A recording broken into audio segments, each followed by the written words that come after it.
Hello everyone and welcome back to PC Retro Tech. There hasn't been a video on the channel for a while because I've been doing some VGA programming on this compact 386DX25 sitting to my left here. I showed it recently on the channel and afterwards I just fell in love with programming it.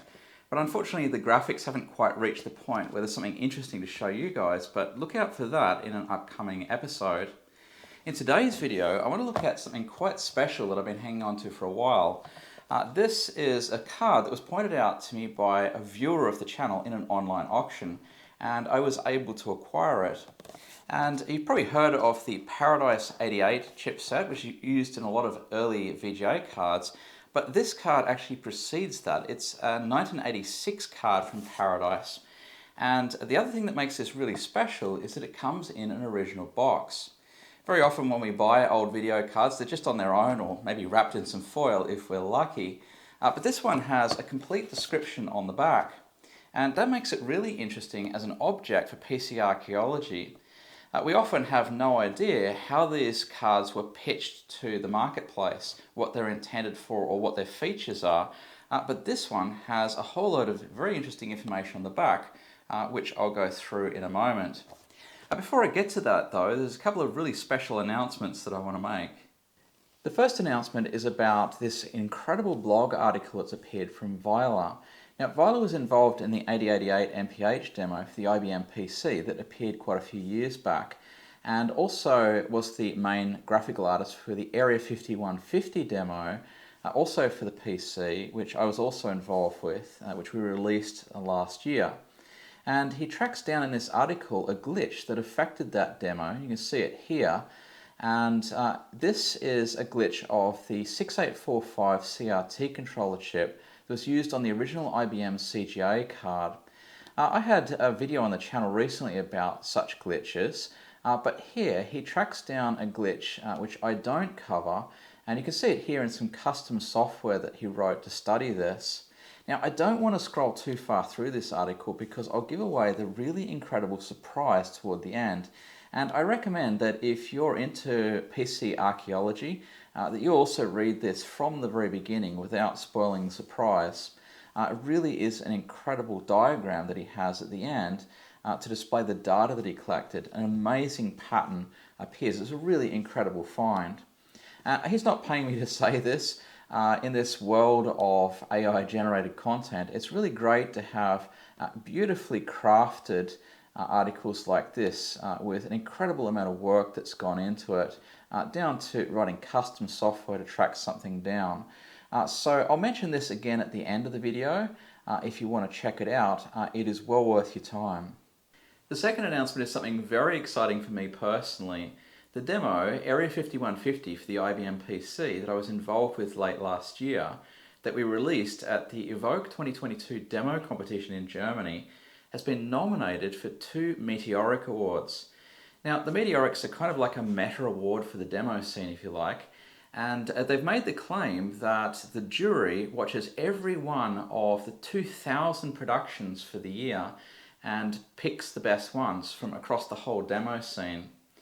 They'll be announcing the competition results live at Revision 2023 in Germany, and unfortunately I won't be attending in person this year. I had intended to go, but unfortunately some last minute paperwork put an end to that. Another member of our team, Phoenix, will be there in person. Revision is the largest pure demo scene event in the world, and there's usually about 800 people there in person and maybe another 20,000 watching online. Now, hopefully there will be live stream links that I can share, and as soon as that's available, I'll put information in the description in case you want to support. We have no idea whether we could have won either of these categories. We've been nominated for Best Technical Achievement and Best Old School Production. And as you can imagine, over the whole demo scene, this is an extremely tough competition. But we are one of 5 nominees in each category, which is very exciting just in and of itself. But we'll be very interested to see what happens over the Easter weekend. So links in the description once I have more information. And yeah, I'm really looking forward to seeing what the rest of the demo scene can bring. Well, it's time to look at the box for this interesting graphics card. This is the card here with a parallel port and what looks like a CGA output. It's from Paradise Systems Inc. and it doesn't look anything like other graphics cards that they produced. They normally have these large square chips on them. So this is a Paradise 88 chipset. It's a VGA card. And there's also this one here, which is a Pre-EGA 2A card. So this is an EGA card. And these chips are also quite well known. So this was quite different. You can see there's no large square chip here, and it was marketed as a high-res graphics card. The interesting thing about it is that it's 1986, which is really pretty early. So by the way, I want to thank the viewer who pointed this out and didn't compete with me in the online auction. I got this really cheap, and that's actually a really good way if you've got stuff that you'd ordinarily like to donate to the channel. I'm not allowed to accept donations, but if it's in a fair and free auction online, there's nothing stopping me acquiring it. No guarantees, of course. Please contact me first. There's information on the back, as I said, and this gives us a clue as to who this was aimed at. So you can see that it's pitched as a monochrome and RGB solution in one card. You remember that Hercules had a resolution of 720 by 350, and CGA would have had 640 by 200 with 2 colors. This gives an upgrade to 4 colors in that mode, and it would have had 320 by 200 4 colors, and this gives an upgrade to 16 colors. And this is what's called Plantronics Color Plus graphics modes. We've covered those on the channel before when we looked at the Amstrad PC1640. There's software of the day that was supported by this, and then they go to quite some trouble to list features of the card here, but it's really quite hilarious. They talk about IBM PC XT and AT compatibility. The AT would have only just been out at this point. Then a little bit later, 100% IBM hardware software compatibility. So you can see they're really stretching to fill up the space, and this gives you an idea of who this was pitched to. This is obviously a budget card from the day. It had a whole whopping 1-year warranty, and who would have thought it fits in a slot? Really advanced features. But it did have flicker-free scrolling. You remember the original IBM CGA card had snow in the 80 column mode, so presumably it doesn't have that problem. And this is able to be used along with other graphics cards. Well, that was also true of other graphics cards as well, although this did have a parallel printer port on it as well.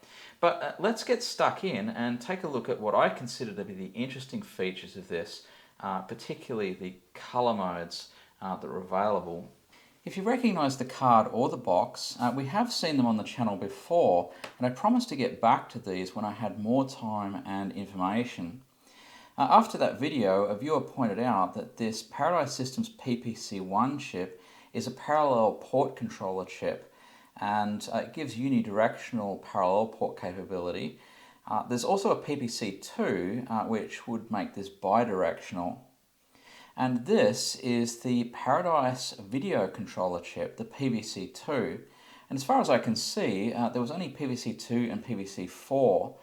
They're both very similar chips, and I'll talk a little bit about what I think the differences were later on.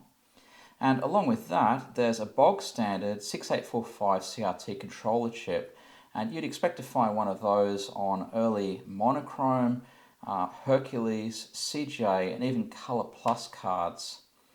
This is the chip that Viola talks about in his blog article. It's not the original Motorola part here, but another one that was also commonly used on IBM CGA cards. It's a plug-in replacement from Hitachi, the HD6845P, which we've looked at in detail on the channel before. And this is a ROM, and initially I had a bit of trouble with this. It says 8708 at the bottom, and Intel actually have a 1 kilobyte EEPROM chip with that numbering.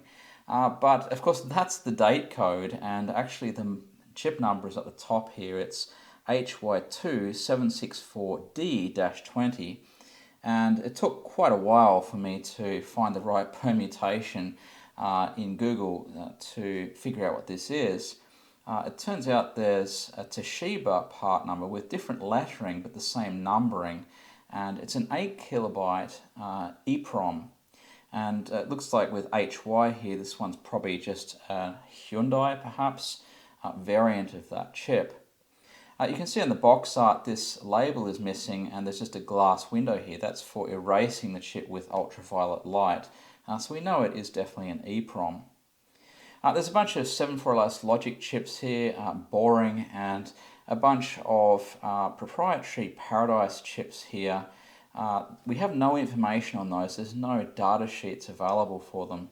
So we don't know what they do, and they're just connected to the ISA bus here. They're probably just PAL chips or something like that. Most boring. The RAM, however, is very interesting. So these are actually 64K by 4-bit chips, and there are two of them, meaning we have 64 kilobytes of DRAM for the video, and that is 4 times what you'd have on a CGA card and still 2 times what you'd have on a Color Plus card. So that means there's probably the capability of having 2 video pages. Now that's useful because in text mode, for example, you can have one video page being displayed while you're updating the text in the other video page, and then when you're ready, just switch the two instantly, and that means you don't have any flicker when you change the screen. And this is perhaps how they got flicker-free scrolling on this card. And of course, if graphics modes also support that, that would be really interesting, because then you could use it for animation. You can just redraw the scene for the next frame in the other video page and then switch instantly without any frame tearing or flicker. So we'll look into that a little bit more later on. Now there's a 16 megahertz crystal here, and you wouldn't expect to find a crystal on a CGA card since they used the 14.31818 megahertz signal from the system bus. And so the 16 megahertz crystal here is for the Hercules modes, and of course this card supports those. It's exactly what you would find on a Hercules card. We know what the switches do. This one changes between a color and mono monitor, and you just plug them in via a standard 9-pin connector here for a CGA monitor or a monochrome one. And there's also a switch for changing the parallel port address. Now we don't know what these do. Those connectors are perhaps for a light pen. There is mention of that for the PPC4 chip at least, and maybe one of these is for composite output as well. We really don't know, we're only guessing. There's an online sheet for the switch settings, and it just says manufacturer do not alter. Apart from that, all we can really do is look at the writing. That it says assembled in Hong Kong. It says assembly 31000 revision 4, and the model name is here, high-res graphics card. This is how they marketed this thing, and it's Paradise Systems, copyright 1986. As I said, this is a date code here, which is 1987's, and most of the chips are that. So it was probably made about a year after this card was released. And the really funny thing about this card is that they marketed it as giving you the highest resolution that your monitor could support. Which is to say, if you plug in a standard CGA monitor, you would get standard CGA resolutions, and if you plug in a monochrome monitor, you get standard monochrome resolutions. So I'm not actually sure what this marketing actually meant in practice. It's perhaps a little bit deceptive. Now, the interesting thing is that there are 0 ads that I can find for this card anywhere online. I can only find 2 references to it in an article, and they're not very positive, as I'll show you a little bit later. And so I think that this particular card was probably a flop in the marketplace. It was released about the same time as the EGA Auto Switch, and people were very interested in that. They also had other color mono cards with pretty similar features, and there were other cards that they delivered, something like 30 cards in the few years that this company existed. And so I think this particular one was not a success for them. So I found this document here for the Paradise video controller. Unfortunately, this is for the PVC4, and I don't find a similar document for PVC2. but I suspect they were very similar. And the reason for that is that Paradise wasn't around very long before it was acquired by Western Digital. In 1986, it became a Western Digital company, basically Western Digital Imaging, separate from their hard drive business, but still under the same umbrella. And so there's only 4 years between the start of the company and when this happened. And already in 1986, when our card was released, they were already releasing their EGA auto switch, which they had been working on. They were involved in the development of EGA clones. So they kind of had a whole load of time to iterate on the various CGA options, MDA, and Hercules and Plantronics that we know that they had. They had a lot of cards. And so I suspect that the PVC-4 and the PVC-2 are very closely related. And I would guess that they didn't take any functionality out of the PVC-2 when they made the PVC-4, but just added some additional features. And we might be able to guess what those are by looking at this list here. So we know our card had CGA and MDA compatibility, Hercules and Plantronics. The one that stands out is the AT&T Model 6300. Now this was an Olivetti M24 machine, just rebranded for AT&T, and its big thing in terms of video was a 400 scanline display, unlike the 200 scan lines that you have on CGA. So presumably they just added that functionality in the PVC-4 chip. I'd be surprised to find we had that in our chip. They also mention functionally compatible with the 6845 CRTC, and what I think they mean here is that it has a CRT controller built into the chip, so it's not a two-chip solution like we have on our card with a separate 6845 chip, but it's built into the PVC-4 chip as a single chip solution. That would be my guess, although I haven't actually confirmed that. So a little bit further down here you see it supports up to 4 256 character fonts. Now we know our card can't do that because there's not room in the ROM for that. You wouldn't get more than 2 fonts in that ROM, and that's all you'd get in there. But we don't know whether the PVC-2 may have supported 4 and it just wasn't implemented on that card. There's also composite video and composite sync. We don't have a composite output on the backplane of our card. It could have had composite via the feature connectors that we looked at, but there's no way to know this. We just don't have that information. So other than that, there's not a lot of additional functionality in the PVC-4, most probably. Now this document, a lot of it is just timing diagrams and isn't very interesting for our purposes. It gets more interesting when we get down to the register set, which is how you'd program it.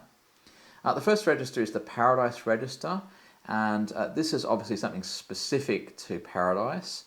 It's not something you'd find on an ordinary CGA or monochrome card.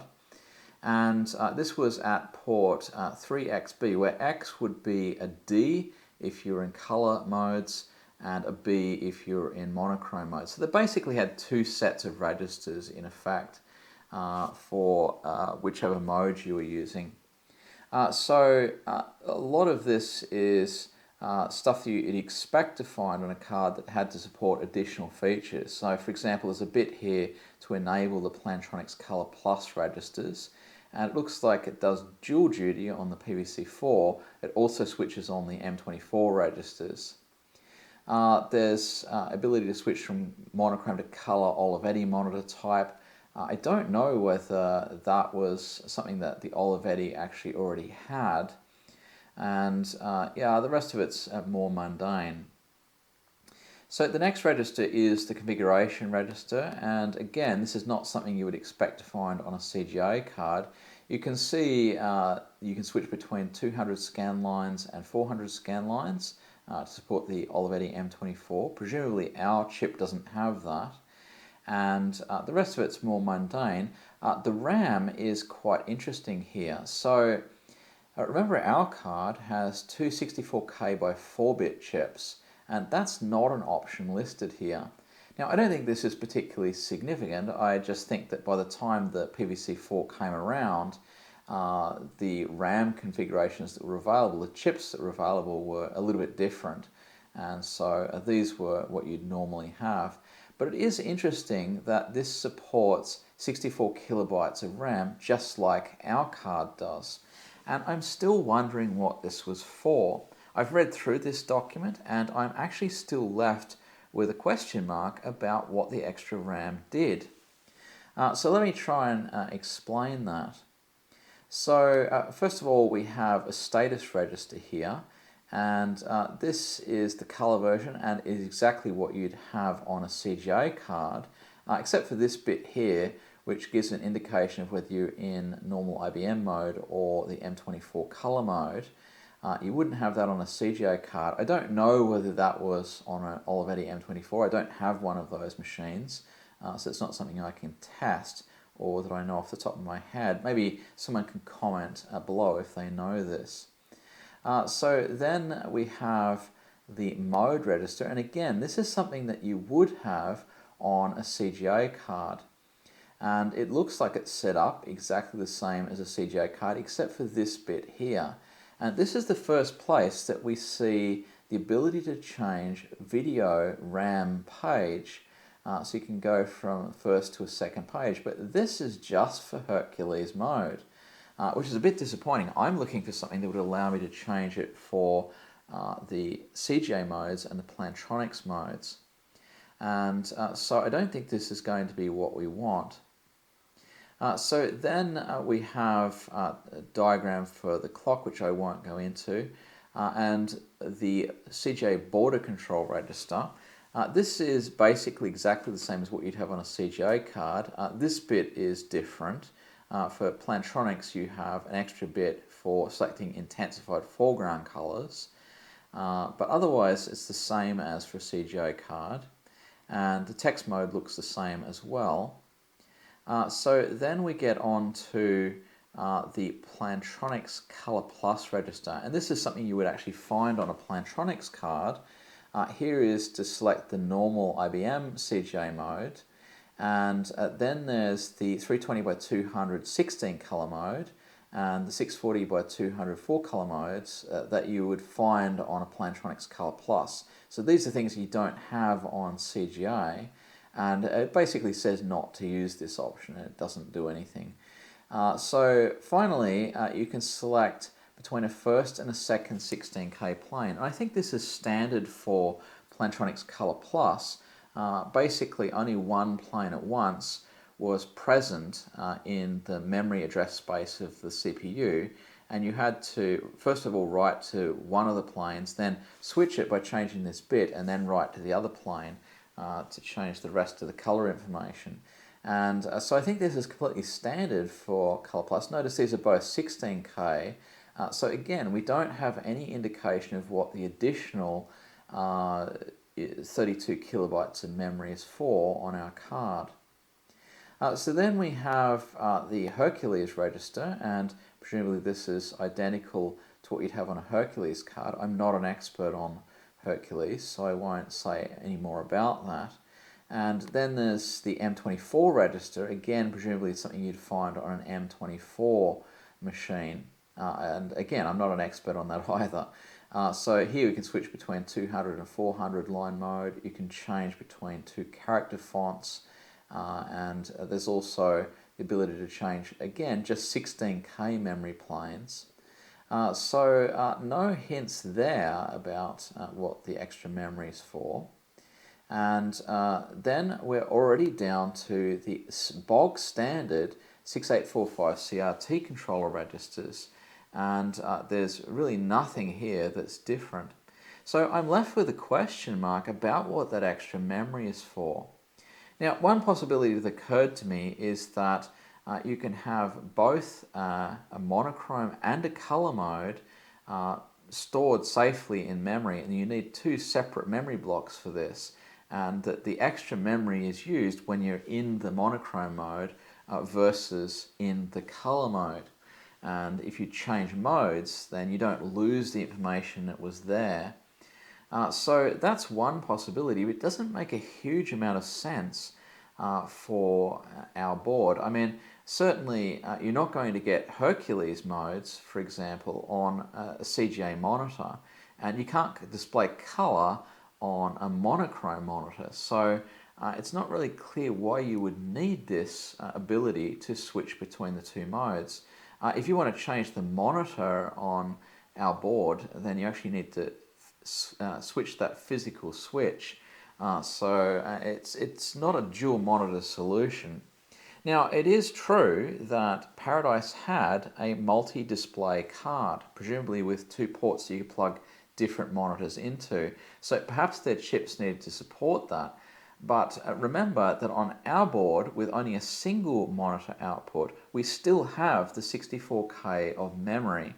So this is what's got me very puzzled at the moment, and I don't yet have a solution to this. So definitely something to look into.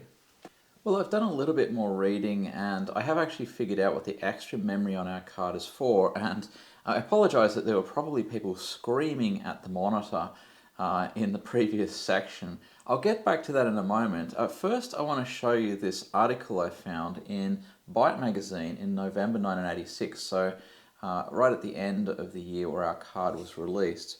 And it's in a column called Chaos Manor, which seems to have been a regular column in the magazine by Jerry Purnell. And he goes through and talks about the EGA auto switch card from Paradise, but a little bit later he has this section More Paradise, and he talks about their other cards. So there are two other short slot boards at this point. They had long slot boards as well before that. And he says there's the color mono card, and then he talks about the other, the high-res graphics card, which is our one. So this is actually the only reference I've managed to find to our card anywhere. He says it is said to give you the highest resolution possible with standard monitors and popular off-the-shelf software. And yeah, we know all about what this high resolution means, not very much.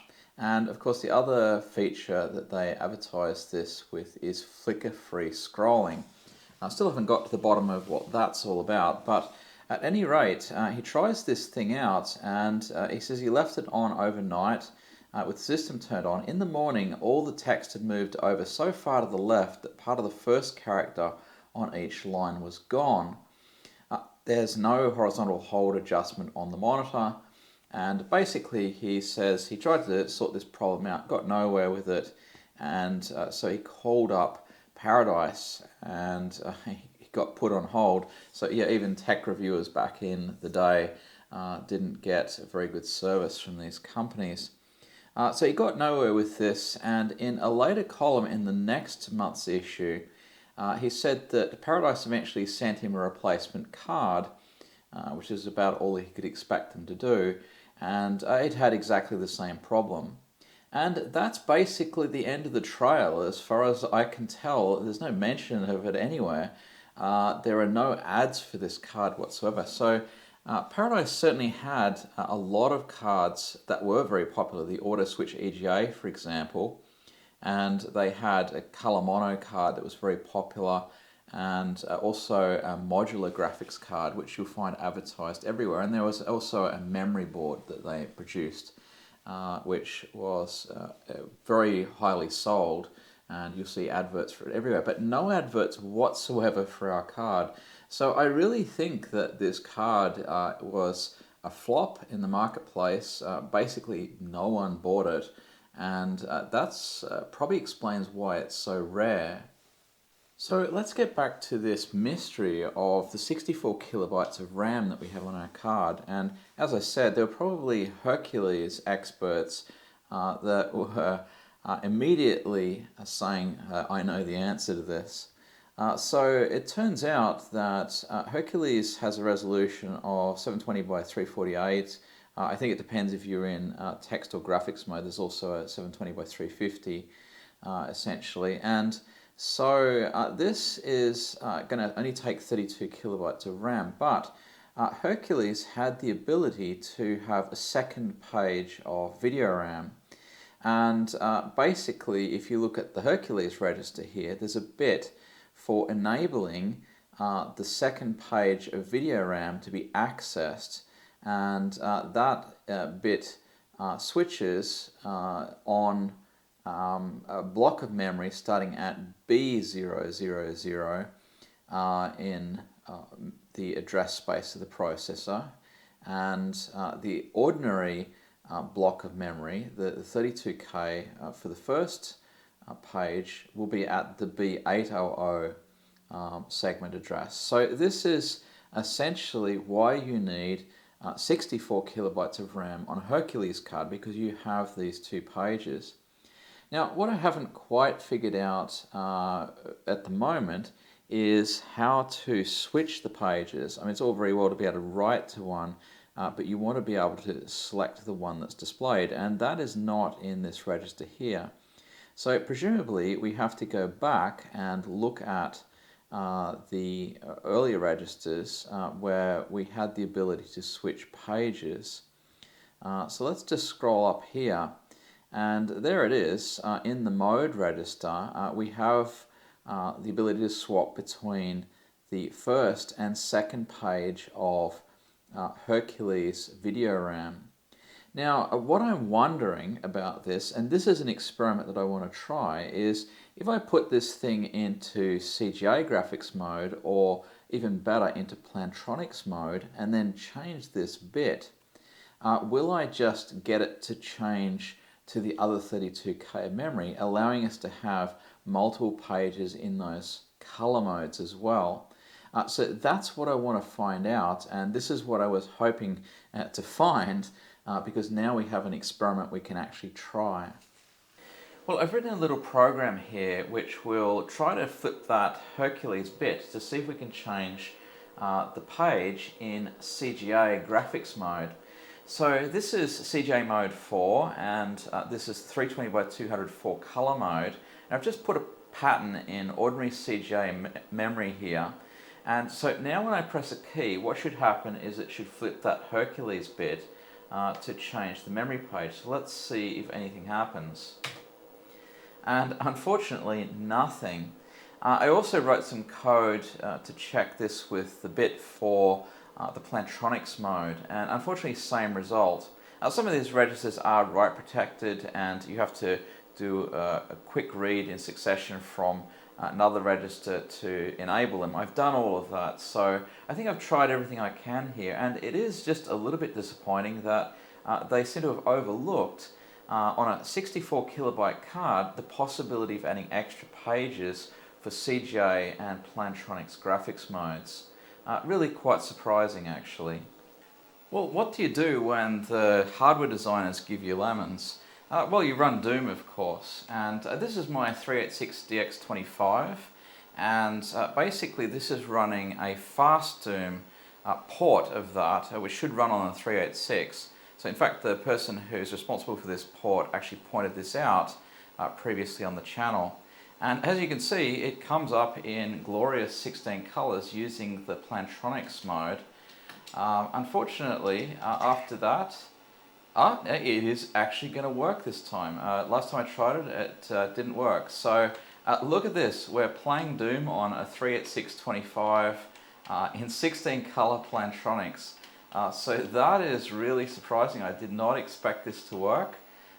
So there is actually something we can do with this particular card. Unfortunately, I'm not very good at controlling this thing, and I think I'm being shot here. Now, there's no music here. I've turned the music off. There's no sound card in this, and there's only basic sound effects for the PC speaker here. But yeah, look at that. Doom on a 386. Who would have thought? It's not particularly pretty, but you can see there are 16 colors there. This is not just 4-color CGA. And so I guess that is one thing that we can chalk up as a win for this very budget graphics card. Well, at the end of that article that I showed earlier, it says that this card was $299, and in comparison, an EGA auto switch, which had just come out, was $599. So this was a budget card in comparison, and I guess it probably came along a little bit too late. People already had CGA cards, and or mono cards, and didn't really want to upgrade to that. Once EGA came along, I think it took off relatively rapidly. So I imagine that people were a bit confused at the time as well, since there were rumours, even in this particular magazine, that IBM was discontinuing CGA, that they were going to discontinue EGA, and that EGA Plus would be the big new thing. Really strange. So it's hard to know exactly what happened here, but I can find no trace of this card after this point. So anyway, I hope you enjoyed this deep dive into this. I still want to have another video on the NEC V20, on the 3D effects card. People are expecting another one on that. And also I want to get back to XGA, which is another video standard we haven't looked at in detail, which is really fascinating. It's not just higher resolution. And so those are coming up hopefully sometime this year. It's a little bit harder to make videos as quickly as I used to, but we will still be doing those. And yeah, so hopefully you'll join me in the next one. And don't forget that blog article by Viola. I'll put a link in the description for that. Anyway, thanks for watching, and we'll see you in the next one. Bye.